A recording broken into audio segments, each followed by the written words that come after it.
I want to talk today about proportion, keeping things in proportion.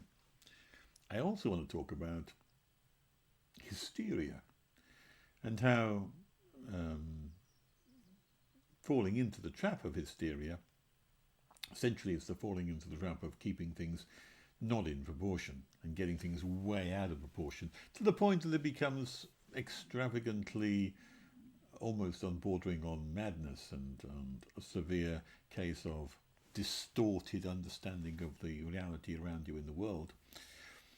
It's quite possible that we've fallen into that as a society, that we're now suffering from a societal hysteria where things are way out of proportion to what they should be. And that is a difficult situation to be in, because if it's a societal problem, then everybody suffers from it. And it's very hard to bring everything back to normal. The only route to bringing things back to normal, it seems to me, is to get things back in proportion. And particularly in these days of COVID and pandemics, it's a very hard task to keep things in proportion and to say, well, how do we get the context properly right about things? I've got one graph, I think, which is the only one I want to show you, but it's about mortality rates.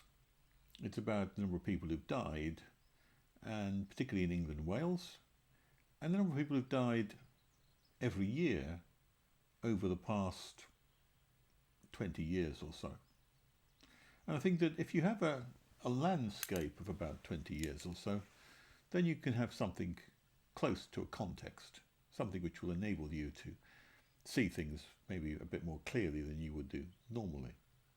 So let me just show you this graph, and then let me explain to you what it says to me, and then you tell me if I'm wrong or if you disagree with me, and if so, why. Here's the graph. It says death rate for January to November 2020 is the highest for 10 years. Well, it's not unsurprising. We've been suffering through a pandemic. We have a problem with that.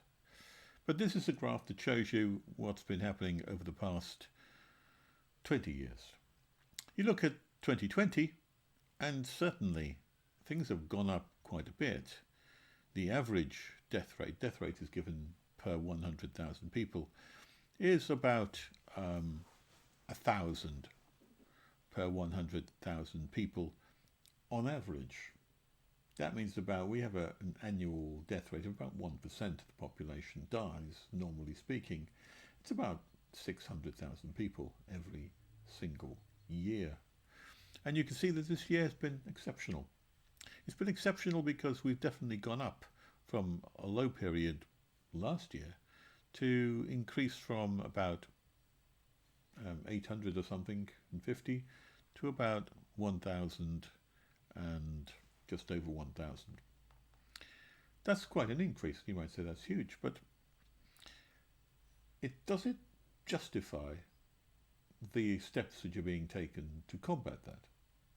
Well, if you stand back a little bit, if you have a look at the wider view, if we look at the past 20 years on that graph, you can see that we are still at the same levels as we were, way back in 2008, and that we're just a bit above that. But anything before 2008, that seems to me to be the cut-off point where the death rate was even much higher than it is now.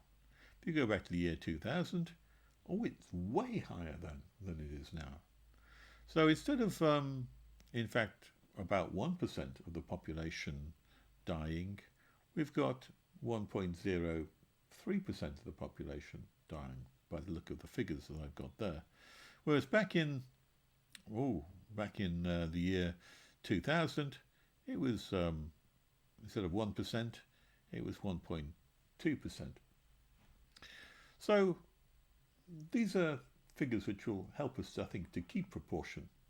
I'll leave you to draw your own conclusions as to what you make of them, but this is from the data of the Office of National Statistics.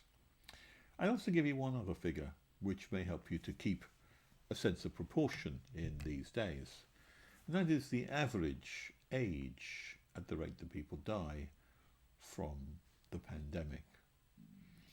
It might surprise you what the average age is that people die from COVID-19, but the average age is 82.5 years of age. Compare that with the context, which is that the average age of people dying from everything is 81.5. Again, draw your own conclusions and see whether you, like me, believe in a thing called social hysteria.